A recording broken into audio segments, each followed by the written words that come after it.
मित्रों नमस्कार, मैं आपका मित्र भूपेन ठाकरे स्वागत करता हूं अपने यूट्यूब चैनल जीएस मंथन में। और आज हम जो है मध्य प्रदेश की नदी तंत्र के विषय में हम लोग अध्ययन करेंगे। ठीक है, बात समझ में आ रही है? तो बहुत तेज़ी से हम लोग देखेंगे।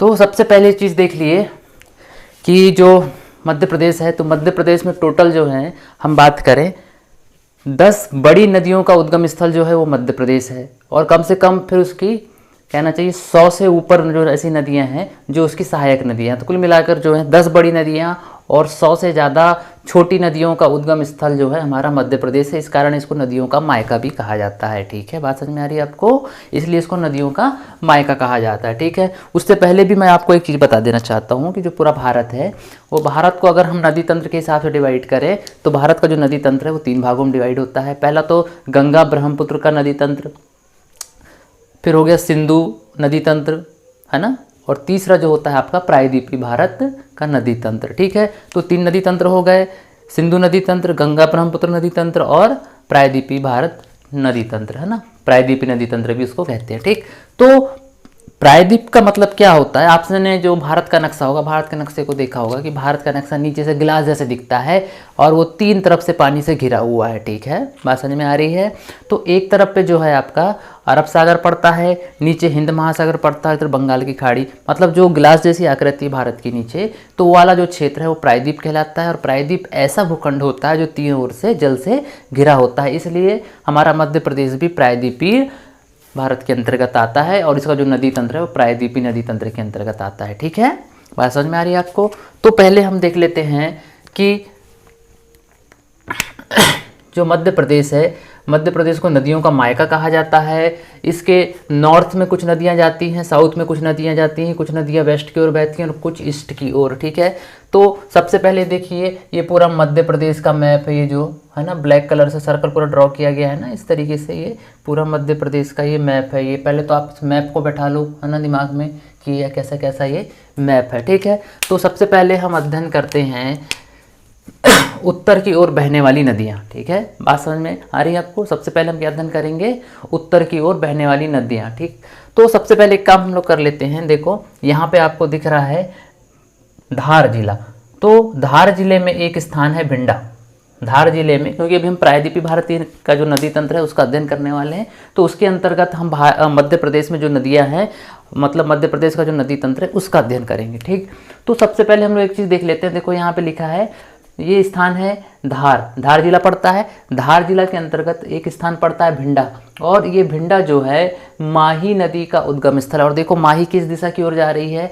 माही जो है वो जा रही है आपकी गुजरात में, मतलब पश्चिम दिशा की ओर जा रही है। ठीक, हमने पकड़ लिया पहले माही को, और माही किधर जा रही है? गुजरात की ओर जा रही है, मतलब ये खंबात की खाड़ी में जाएगी और वहाँ से लास्ट में अरब सागर में मिल जाएगी। नर्मदा का भी सेम वही प्रोसीजर है।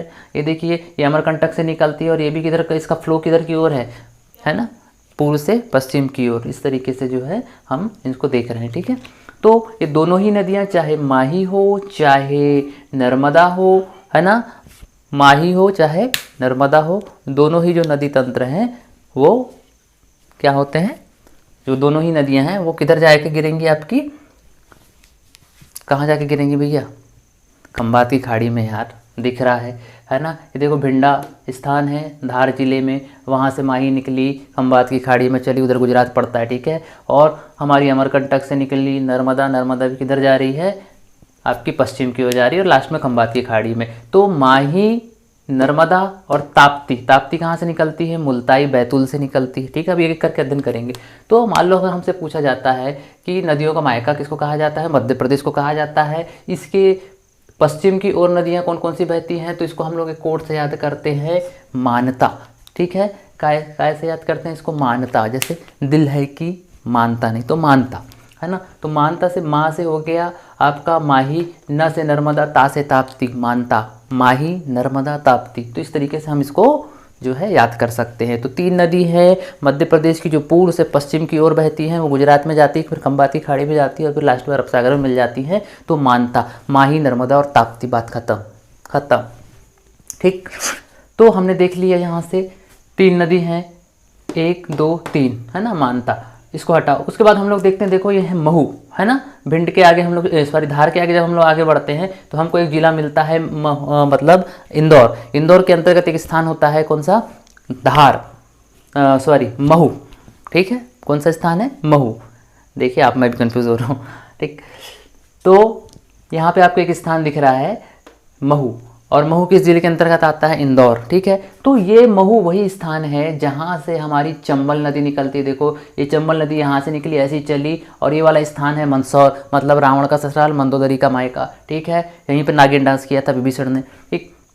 तो महू से जो है कौन सी नदी निकल रही है, चंबल, है ना। मतलब महू में एक स्थान है जाना पाव नाम की पहाड़ी है, जाना पाव पहाड़ी से ही चंबल का उद्गम स्थल होता है। मतलब भगवान परशुराम का जन्म भी यहीं पर हुआ था। ऋषि जमदाग्नि के पुत्र थे, है ना, परशुराम। तो ऋषि जमदाग्नि का आश्रम भी कहाँ था, इसी महू में ही था, ठीक है। यहाँ पर जाना पाव पहाड़ी है, वहाँ पर ऋषि जमदाग्नि का आश्रम था, ठीक है। तो इसी महू से जो है जाना पाव पहाड़ी से आपकी चंबल नदी निकलती। चंबल की जो टोटल लंबाई है वो 965 किलोमीटर है। ये देखो यहाँ से मंदसौर में चली, उसके बाद ये कोटा राजस्थान में आती है, फिर ये धौलपुर होते हुए ये फिर श्योपुर, मुरैना और भिंड से होते हुए फिर ये इटावा के पास चले जाती है, और वहाँ पर ये किस नदी से मिल जाती है, यमुना की। किससे मिलती है ये, इटावा के समीप ये यमुना से जाकर मिल जाती है। अगर आपसे पूछा जाए कि यमुना की सबसे बड़ी सहायक नदी कौन सी है, तो चंबल है, ठीक है। सबसे पहली चीज़ याद रखना कि गंगा की सबसे बड़ी सहायक नदी है यमुना, यमुना की सबसे बड़ी सहायक नदी है चंबल, और चंबल की सबसे बड़ी सहायक नदी है जो राजस्थान से आती है, उसका नाम है बनास। कौन सी नदी है ये, बनास नदी है। ये देखो यहाँ लिखा है आरजे से आ रही है, ये चंबल जा रही है, और यहाँ से जो है राजस्थान से एक नदी आती है बनास, ठीक है। ये बनास नदी जो है चंबल में जाके मिलती है, और ये दोनों फिर संयुक्त रूप से आगे की ओर बढ़ते हैं, और इटावा के पास में ये यमुना से मिलते हैं। बात समझ में आ रही है। सिर्फ आज आप सिर्फ मैप को दिमाग में बैठा लिए, कौन सी नदी कहाँ जा रही है और कहाँ निकल रही है, उस चीज़ का आप लोग ध्यान देंगे, ठीक है। फिर यहाँ से देखिए, ये फिर महू से आगे बढ़े तो हमको दिखता है देवास, देवास जिला। देवास जिला में एक स्थान है बागली, है ना, वहाँ एक गांव है बागली नाम का, ठीक है। तो इस बागली से एक नदी निकलती है काली सिंध। देखो ये सारी नदियाँ उत्तर की ओर जा रही हैं, है ना, सिर्फ, है ना, माही इधर पश्चिम की ओर जा रही थी, लेकिन आप इसको देखो महू से जो निकलने वाली चंबल है वो भी उत्तर की ओर जा रही है। बागली जो कि देवास जिले से है ना, बागली नाम के स्थान से जो है एक नदी और निकल रही है काली सिंध, इसका जिला है देवास, है ना।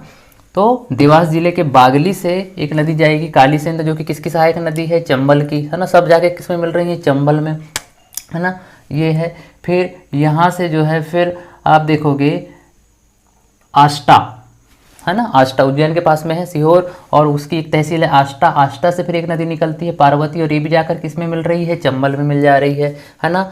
ये देखो यहाँ से काली सिंध गई बागली से, और आष्टा से क्या गई, पार्वती गई, और सब कहाँ जाके मिल रही हैं, लाल कलर का देखो हमने दर्शाए हैं, ये है चंबल नदी, ठीक है। फिर एक विदिशा जिले में फिर एक लटेरी नामक स्थान है, इस लटेरी नामक स्थान से फिर एक नदी निकलती है सिंध नदी, ठीक है। कौन सी नदी निकलती है, सिंध नदी, और इस सिंध नदी किस में जाकर मिलती है, डायरेक्ट यमुना में जाकर मिलती है। बात समझ में आ रही है कि नहीं आ रही आपको। तो लटेरी कहाँ पड़ता है, विदिशा में, और विदिशा से सिंध नदी निकलती, काली सिंध निकलती है देवास से, और विदिशा से निकलती है सिंध नदी, ठीक है। और जो काली सिंध है वो किस में मिलती है, चंबल में, और जो लटेरी से निकलने वाली जो नदी है सिंध नदी, वो डायरेक्ट यमुना में जाकर मिलती है। बात समझ में आ रही है। फिर वहाँ से हम लोग आगे बढ़ते हैं तो शिवपुरी है, देखो ऊपर ये वाले इसमें भाग में, है ना, यहाँ शिवपुरी है। इस शिवपुरी से एक नदी निकलती है कूनो। कौन सी नदी निकलती है, कूनो, और ये कूनो भी किस में जाके मिल रही है, देखो ये चंबल में जाकर मिल रही है, और चंबल आगे जाके इटावा के पास में किससे मिल रही है, वो यमुना से मिल रही है। इस चीज़ को आप हमेशा याद रखेंगे, ठीक है। तो ये कूनो कहाँ से निकल रही है, शिवपुरी से, और कूनो नदी किससे जाके मिल रही है, चंबल से। तो यहीं पर क्या है, कूनो पालमपुर नाम का एक स्थान है, यहाँ पर एशियाई चीतों का संरक्षण किया जाता है, उसके लिए एक अभ्यारण्य है कूनो पालमपुर। तो किस नदी के किनारे है, कूनो नदी के किनारे, और कूनो कहाँ पर है, शिवपुरी में, ठीक है। इस चीज़ को आप लोग याद रखिएगा। फिर हम लोग यहाँ से आ गए, देखो हमने क्या क्या देख लिया, number 1, number 2, number 3, number 4, number 5 सारी नदियाँ हमने देख लिए। काली सिंध देखा हमने, पार्वती भी देख लिया हमने, सिंध भी देख लिया। अब हम लोग देखेंगे रायसेन जिले में कुम्हरा नाम का स्थान है, कुम्हरा गांव है। इस कुम्हरा गांव से एक नदी निकलती है, ये देखो ये निकल रही है ये नदी। इस नदी का नाम क्या है, इस नदी का नाम है बेतवा। कौन सी नदी है ये, बेतवा। इसके पास में तवा नहीं है, ये बेतवा है, ठीक है, बेतवा की है। ये यहाँ से निकली कुमरा रायसेन से, ये चली चली चली चली, देखो है ना। ये नदी जाती है कहाँ, पहले ये मध्य प्रदेश के अंदर ही बह रही है, फिर उसके बाद में ये वाला जो खाली स्थान दिख रहा है ये उत्तर प्रदेश का, और वापस जो है ये फिर एंटर करती है मध्य प्रदेश में, और मध्य प्रदेश से फिर उत्तर प्रदेश से होती हुई ये फिर किस नदी में जाके मिल जाती है, यमुना में। दिख रहा है ना आपको, ये देखो ये चली चली यहाँ तक के मध्य प्रदेश, फिर ये बीच का जो खाली स्थान है ये उत्तर प्रदेश का, फिर वापस जो है ये कहाँ पर आ जाती है, मध्य प्रदेश से होते हुए फिर ये वापस उत्तर प्रदेश में यमुना में जाकर मिल जाती है। बात समझ में आ रही है कि नहीं आ रही है, ठीक।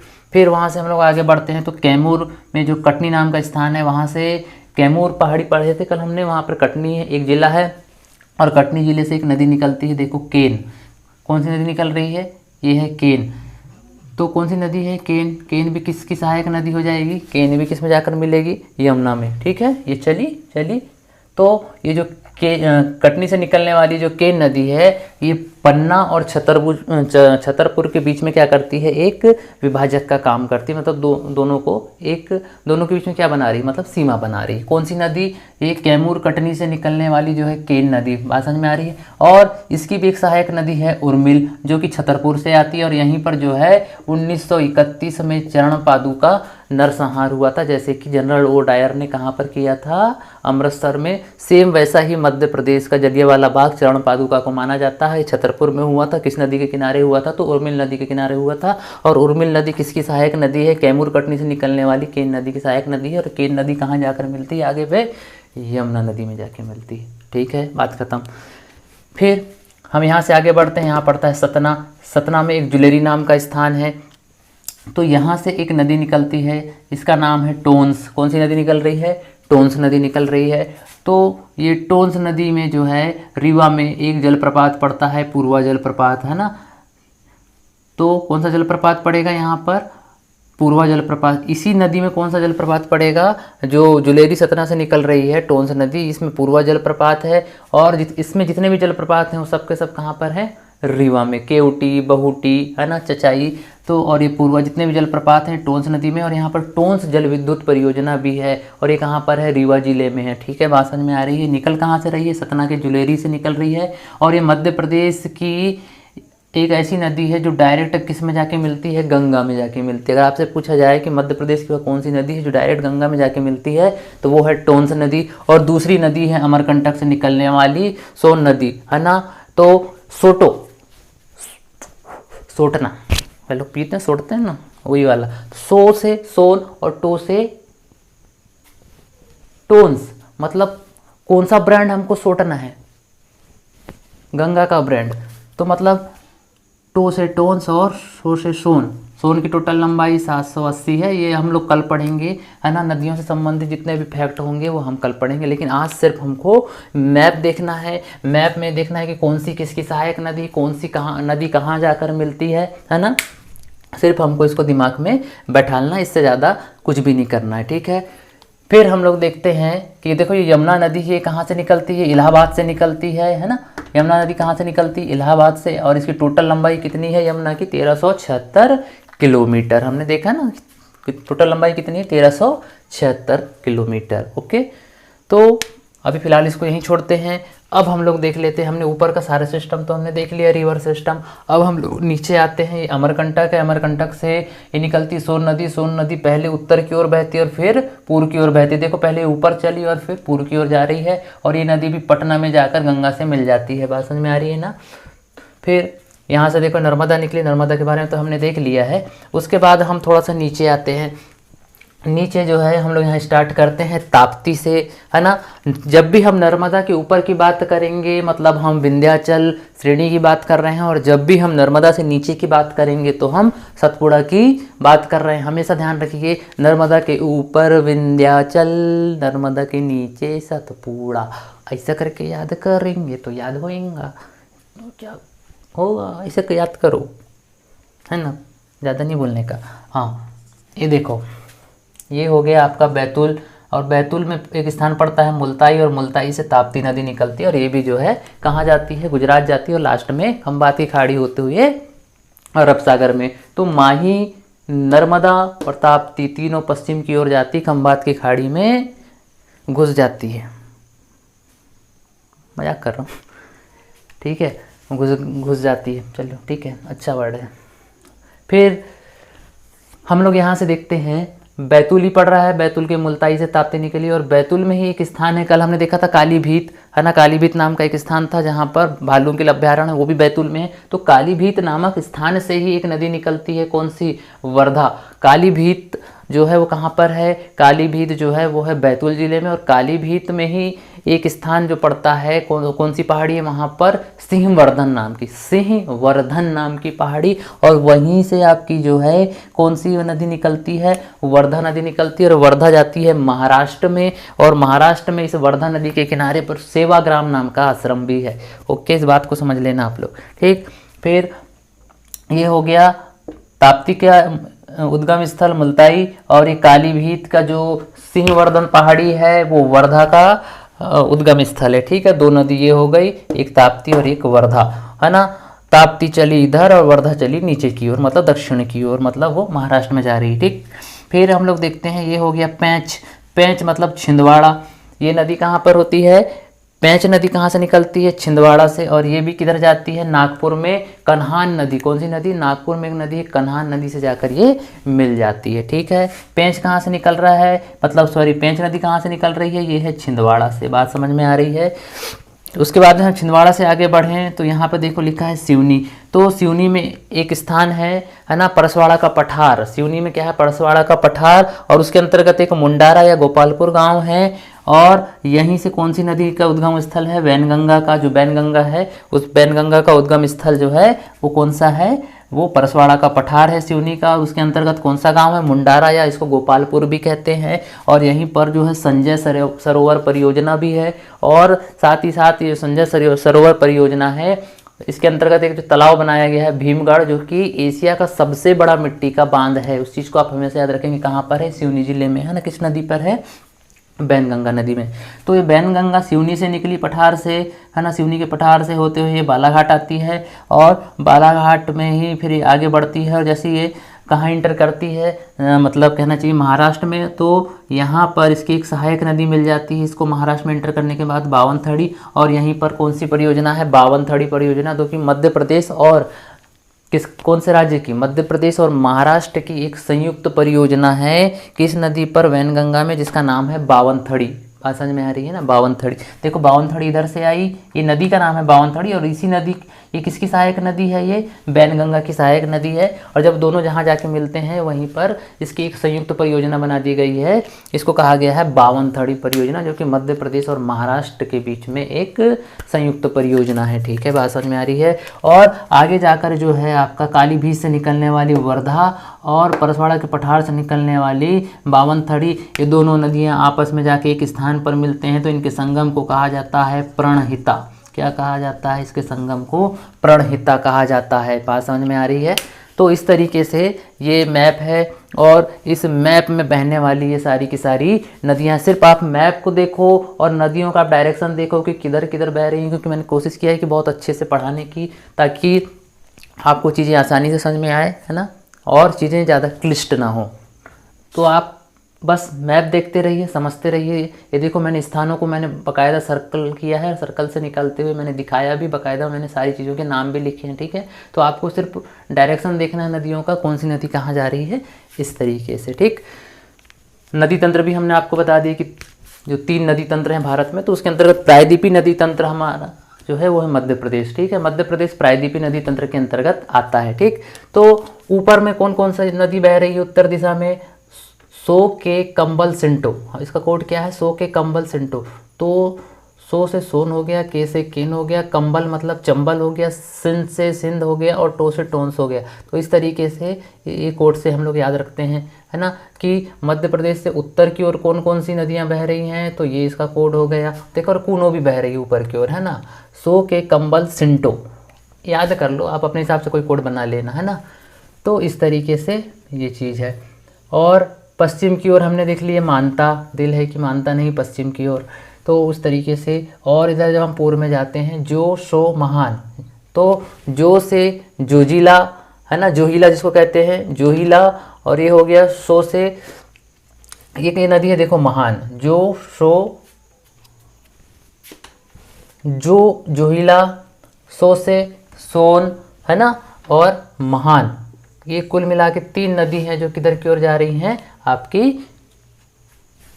पूर्व की ओर जा रही हैं। जो सो महान, जोहिला, सोन और एक महान नदी, ठीक है, ये नदी क्या है, महान नदी, ठीक। एक नदी और ध्यान रखेंगे, इंदौर से खान नदी निकलती है, ठीक, इस चीज़ को याद रखना। फिर जब हम दक्षिण की ओर आते हैं, देखो हमको वैनगंगा, अब भी पढ़े हमने, वैनगंगा है, वर्धा भी नीचे की ओर जा रही है, पेंच भी नीचे की ओर जा रही है, और एक नदी कन्हान नदी, कन्हान नदी जो है वो नागपुर के पास में जाके किससे मिलती है, हमारी वर्धा से जाके, सॉरी हाँ, वो किससे जाके मिलेगी, आगे आपकी पेंच नदी से जाके मिलेगी, है ना। तो एक प्रकार से पेंच नदी जो है वो कहाँ जाकर मिलती है, कन्हान नदी से। और पेंच जो है सबसे घुमावदार नदी, ये बहुत आड़ी मोड़ी होकर बहती है और लास्ट में जाके ये नागपुर के निकट जो है कन्हान नदी से मिल जाती है, ठीक है। इस तरीके से आप लोग इसको याद रखेंगे। ये मुल्ताई, ये हो गया कालीभीत, वर्धा, छिंदवाड़ा से पेंच निकली, सिवनी मुंडारा गोपालपुर से ये जो वैनगंगा निकली, बावनथड़ी पर, इस तरीके से आप लोग याद रखेंगे। तो कभी कभी आपसे पूछता है कि प्रणहिता, वर्धा और वैनगंगा की जो मतलब जो उसका संगम स्थल है, उस संगम स्थल को क्या कहा जाता है, प्रणहिता कहा जाता है। वर्धा और वैनगंगा के संगम स्थल को प्रणहिता कहा जाता है। तो इस तरीके से आप लोग याद रखेंगे इस कोड को, तो शायद हो सकता है आपको याद हो जाए। कोड से क्या याद रखना, आप सीधे मैप पकड़ो और मैप से मैंने जो चीज़ें बताई आप वैसा ही देखते चलो, आपको याद हो जाएगा, ठीक। ज़्यादा कुछ करने की ज़रूरत नहीं है। मैप को बैठा लो इधर, इधर बैठाने का मैप को। फिर कुछ चीज़ें और बता देते हैं नदियों से संबंधित, एक दो चीज़।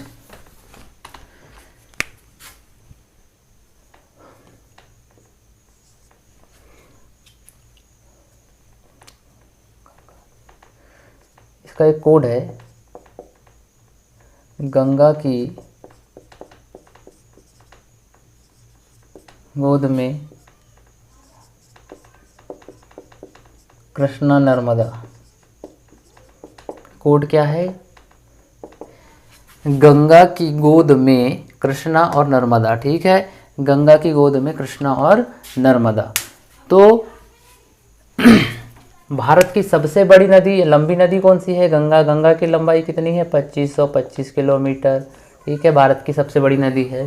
फिर गोदावरी, गोदावरी की जो लंबाई है वो है 1465 किलोमीटर, कितनी है, 1465 किलोमीटर है, ठीक है, कितना है, 1465। कृष्णा, यमुना, नर्मदा, इस टाइप से याद रखना।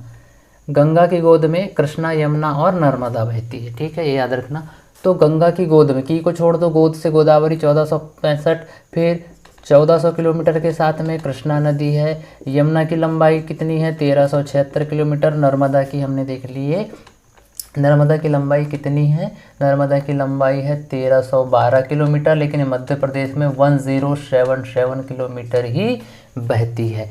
तो क्या कोड है, गंगा की गोद में कृष्णा, यमुना, नर्मदा। तो गंगा की गोद में कौन कौन बहते हैं, कृष्णा भी बहती है, यमुना भी बहती है, नर्मदा। तो इस तरीके से इसका एक कोड है, आप इस कोड से इसको याद रख सकते हैं, ठीक। तो इस तरीके से ये भारत की नदियों का क्रम है उसकी लंबाई के हिसाब से, तो ये उसके लिए कोड है, इस कोड से आप लोग याद रख सकते हैं। अगर आपसे पूछे कि मध्य प्रदेश के विषय में आप बताएं, तो मध्य प्रदेश के विषय में नदियों के जो लंबाई का क्रम है वो है नच, सोता, बेतवा, नच, सोता, बेतवा, ठीक है, नच, सोता, बेतवा। न से हो गया नर्मदा, च से चंबल, स से सोन, ता से ताप्ती, और ये हो गया आपका बेतवा। नर्मदा की लंबाई 1312, आप भी देखिए, चंबल की है 965, सोन की है 780, ताप्ती की है 724, और ये जो है आपकी बेतवा की लगभग है 380 किलोमीटर इसकी लंबाई। तो इस तरीके से आप कोड से याद रख सकते हैं, ठीक है। तो सबसे पहले तो इस मैप को दिमाग में बैठा लिए, और जो कुछ कोड बताया हूँ मैंने, आप उस उतनी चीज़ को दिमाग में बैठा लिए, ठीक है। आज के लिए सिर्फ इतना ही रखते हैं। अगर आपको मेरा वीडियो पसंद आता है तो उसे प्लीज़ लाइक, सब्सक्राइब और शेयर कीजिए, और कमेंट ज़रूर करो यार, कमेंट करो। जय श्री राम।